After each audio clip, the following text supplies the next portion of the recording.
नमस्कार, मी पौर्णिमा.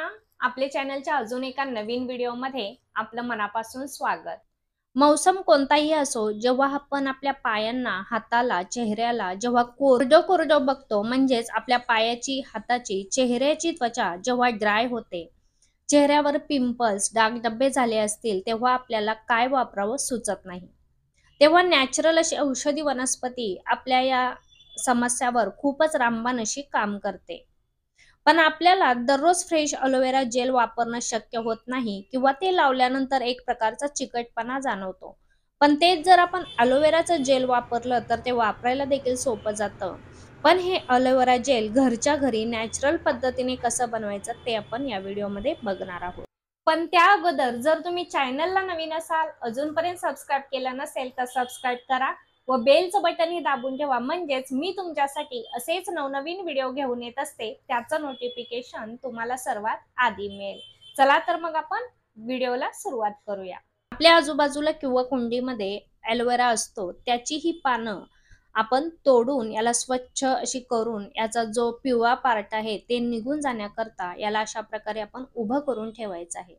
मी अलोवेरा घेतलेला याला स्वच्छ धुतलेला आहे व याचा जो येल्लो भाग जो आहे तो निघून जाण्याकरता मी या कपामध्ये पाणी घेऊन याला याच्यामध्ये असं उभं करून ठेवलं होतं.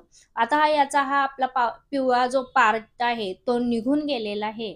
आता आपण हा वापरण्याकरता घेणार आहोत व याच्यातील आपण पूर्ण गर काढून घ्यायचा आहे.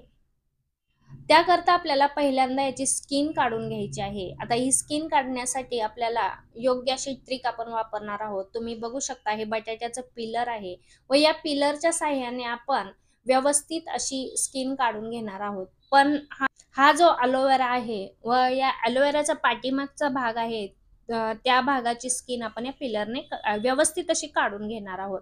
याने फटाफट अशी ही स्किन निघते आणि ही स्किन निघाल्यानंतर आपण हा अलोवेरा व्यवस्थित असा याचा आपण गर काढून घेऊ शकतो. ॲलोवेरा त्वचेसाठी खूप फायदेशीर आहे. ते त्वचेला हायड्रेट ठेवते, त्वचेला उन्हामुळे होणारा त्रास, जळजळ कमी करते. तसेच चेहऱ्यावरील पिंपल्स आणि डाग देखील घालवण्यासाठी मदत करते. त्वचेला सुंदर, मऊ आणि चमकदार बनवते. तसेच त्वचेबरोबर केसांना देखील सुंदर मुलायम बनवण्यासाठी फायदा करते. आता आपण अशा प्रकारे हा गर काढून घेतलेला आहे. आता याला मिक्सरच्या भांड्यामध्ये घालून याला वाटून घ्यायचं आहे.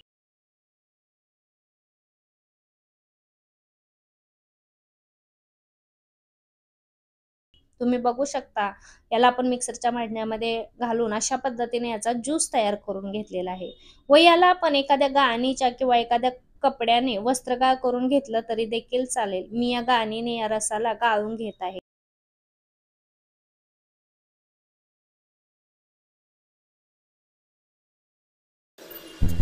आता या पूर्ण रसाला आपण या पॅनमध्ये ओतून उकळायला ठेवून देणार आहोत.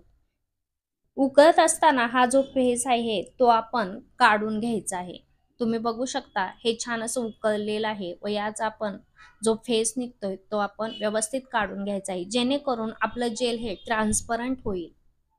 हे सर्व होतंय तोपर्यंत आपण ही जेलेटिन पावडर आहे ती कोणत्याही बेकरी शॉपमध्ये तुम्हाला मिळून जाईल. याच्यामध्ये थोडंसं पाणी टाकून याला भिजत ठेवायचं आहे. एवढ्या जेलसाठी अर्धा ते पाऊण चमच एवढी जेलेटिन पावडर खूप झाली. आता तुम्ही बघू शकता याला छान अशी उकळी आलेली आहे. याच्यातील आपण फेस काढून घेतलेला आहे व याच्यामध्ये आपण ही जेलेटिन मिक्स करणार आहोत व याला छान असं मिक्स करणार आहोत.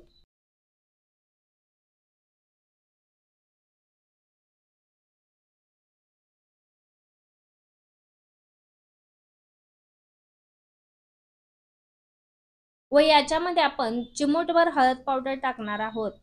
तसेच हळदीऐवजी तुम्ही केशरी टाकलं तरी देखील चालेल. पण जर याच्यापैकी तुम्हाला काहीही टाकायचं नसेल तरी नाही टाकलं तरी देखील चालेल. पण मी याच्यामध्ये चिमूटभर हळद टाकलेली आहे. व आता आपण अर्धा चमच खोबरेल तेल देखील याच्यामध्ये टाकणार आहोत. खोबरेल तेलाऐवजी तुम्ही बदाम तेल वापरलं तरी देखील चालेल व याला व्यवस्थित असं मिक्स करून घ्यायचं आहे. आता हे छान असं मिक्स झालेलं आहे. आता याला आपण गॅस बंद करून घेणार आहोत व याला थोडंसं रूम टेम्परेचरला येईपर्यंत थंड करून घ्यायचं आहे व त्यानंतर अशा एअरटाईट कंटेनरमध्ये आपण भरून ठेवायचं आहे. हे 8 ते 10 दिवस आरामशीर वापरू शकता. अ, थोडं जास्त दिवस टिकवायचं असेल तर याला फ्रीजमध्ये देखील तुम्ही ठेवू शकता. पण तुम्ही नेहमी वापरत असाल तर ते 8 ते 10 दिवस पुरेल एवढंच फ्रेश असं ते एलोवेरा जेल बनवा. याच्यामध्ये आपण कोणतंही प्रिझर्वेटिव्ह काहीही वापरलेलं नाही. अगदी नॅचरली तसेच त्वचेसाठी व केसासाठी गुणकारी असणारं हे एलोवेरा जेल घरच्या घरी नक्की ट्राय करा. मग आजचा हा माहितीपूर्ण व्हिडिओ तुम्हाला कसा वाटला हे कमेंटद्वारा नक्की सांगा. व्हिडिओ आवडला असल्यास व्हिडिओला एक लाईक नक्की करा. आजचा व्हिडिओ पाहिल्याबद्दल धन्यवाद. पुन्हा भेटू अशाच एका नवीन व्हिडिओसह. तोपर्यंत स्वस्त रहा, मस्त रहा.